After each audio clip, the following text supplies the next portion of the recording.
When a seemingly ordinary evening aboard a luxury yacht takes an unexpected turn, Barron Trump finds himself at the center of an act of kindness that not only disrupts the status quo, but also unravels a family secret long buried. What begins as a quiet moment soon transforms into a powerful story of justice, redemption, and the ripple effect of compassion. But the most stunning revelation is yet to come.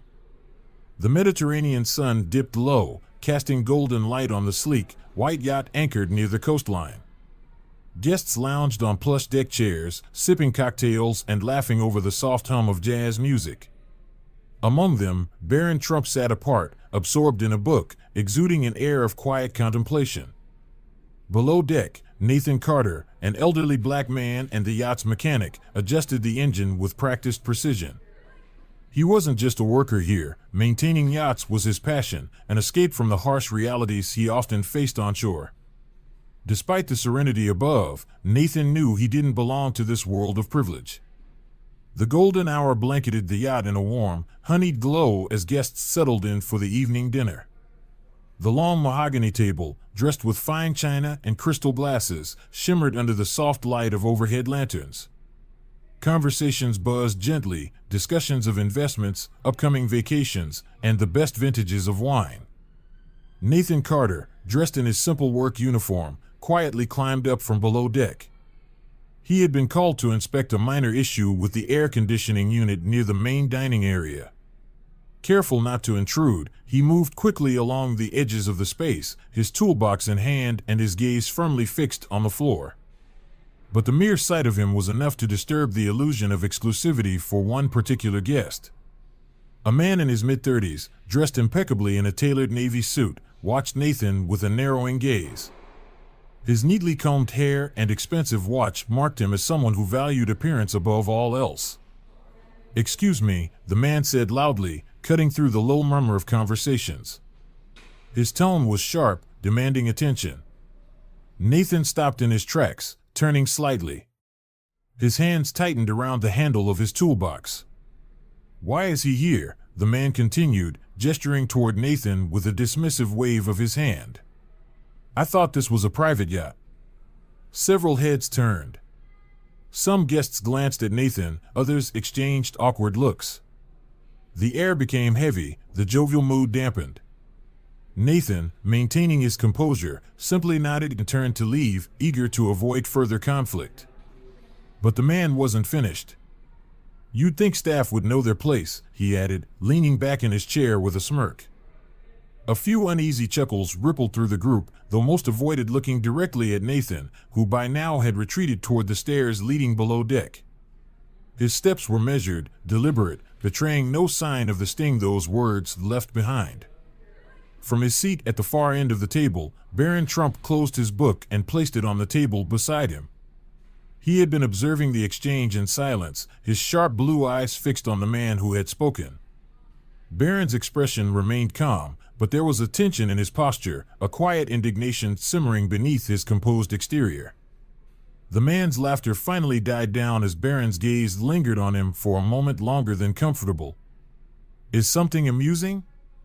Barron asked evenly, his voice cutting through the awkward silence like a blade. The man shifted in his chair, caught off guard.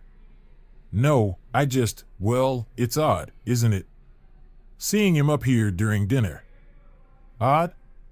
Barron repeated, leaning forward slightly. His tone remained calm, but the weight of his words drew the attention of everyone at the table. "Well, this is supposed to be a space for guests," the man replied, his confidence faltering slightly under Barron's steady gaze. Barron said nothing further, allowing the silence to hang heavy in the air. The man looked away, clearly uncomfortable, and the conversation at the table faltered. Meanwhile, Nathan had disappeared below deck, but his quiet retreat left an invisible mark on the gathering. The laughter and clinking glasses that had filled the air earlier seemed subdued now, as if the moment had drained the room of its levity. Barron glanced briefly at the empty spot where Nathan had stood, then back at the table. Without another word, he leaned back in his chair and picked up his book again. But his mind wasn't on the pages. A decision was forming, one he wasn't ready to voice just yet. The yacht drifted through calm waters, but the tension from the previous evening lingered like a stubborn storm cloud. Guests resumed their routines, lounging on deck chairs, sipping champagne, but conversations felt more subdued. Barron watched silently from his usual corner, eyes occasionally flicking to the stairs that led below deck. Nathan Carter had remained out of sight all morning, tending to his work in the engine room. Though his demeanor never wavered, a heaviness seemed to weigh on him. He focused on every nut, bolt, and lever, but his mind replayed the sharp words and mocking laughter from the night before. Later that afternoon, Barron appeared at the entrance to the engine room. His shadow fell across Nathan, who looked up, startled. "You work harder than anyone on this yacht," Barron said simply, holding out a water bottle. Nathan hesitated before taking it. "Thank you, sir. But you don't need to come down here. Guests aren't supposed to." Barron shrugged. "Maybe I'm tired of the guest areas." For a moment, neither spoke. The hum of the engine and the soft slosh of waves outside filled the silence. "You've been working on yachts a long time?" Barron asked, his tone casual but probing. "Years," Nathan replied. "Started after my service. It's honest work." Barron nodded, not pressing further. But his mind was racing, piecing together fragments of Nathan's story from their brief conversation and the tension he'd observed at dinner. That evening, the guests gathered for another lavish dinner on the upper deck. Lanterns swayed gently in the breeze, casting warm light over the polished table. As everyone took their seats, the same guest from the previous evening raised his glass, resuming his loud, entitled banter. Nathan appeared briefly, adjusting a light fixture near the railing. He kept his head down, careful not to draw attention. "Ah, here he is again," the man in the suit sneered. "Back to provide tonight's entertainment?" A few guests laughed nervously, though many avoided looking at Nathan. Barron set his glass down with a soft clink and stood. "I think it's time someone else entertained us," he said, his voice calm but commanding. The table fell silent. All eyes turned to Barron as he motioned for Nathan to join them. "Mr. Carter," Barron said, "please have my seat tonight." Nathan froze, his hand tightening on the railing. "No, sir. That's not." "I insist," Barron interrupted. His tone left no room for argument. The guests murmured in confusion and surprise as Nathan reluctantly approached the table. The man in the suit scoffed loudly. "What's this about? A pity party?" "No," Barron replied, his gaze steady. "A lesson in respect." As Nathan sat down, his unease was palpable. The guests exchanged glances, unsure how to react.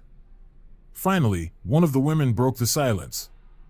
"So, Mr. Carter," she asked gently, "how did you come to work on yachts?" Nathan hesitated, then began to speak. At first, his words were measured, cautious. He spoke about his service in the military, the difficulties of returning home, and the struggle to find work. "But there was one man," Nathan said, his voice gaining strength. "A stranger who didn't care about the color of my skin or how I looked. He gave me a job when no one else would.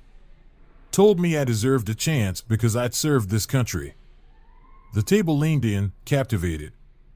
His name, Nathan continued, was Fred Trump. Gasps rippled through the group.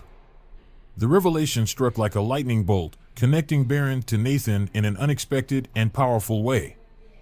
Barron's expression remained composed, but his hands tightened slightly on the back of his chair. The man in the suit, visibly uncomfortable, shifted in his seat. "Fred Trump? The same Fred Trump?" Nathan nodded, his eyes meeting Barron's. "Yes. And now, his grandson has honored that legacy by showing me the same kindness his family did years ago." The table fell into silence, the weight of the story settling over everyone. For a moment, the usual barriers of wealth, status, and race seemed to dissolve, replaced by a shared sense of humanity. Barron finally spoke, his voice low but firm. "Sometimes, history gives us the chance to correct its mistakes. My grandfather believed in second chances, and I'm proud to continue that. Nathan smiled faintly, his gratitude unspoken but clear. As the night went on, the guests' attitudes shifted.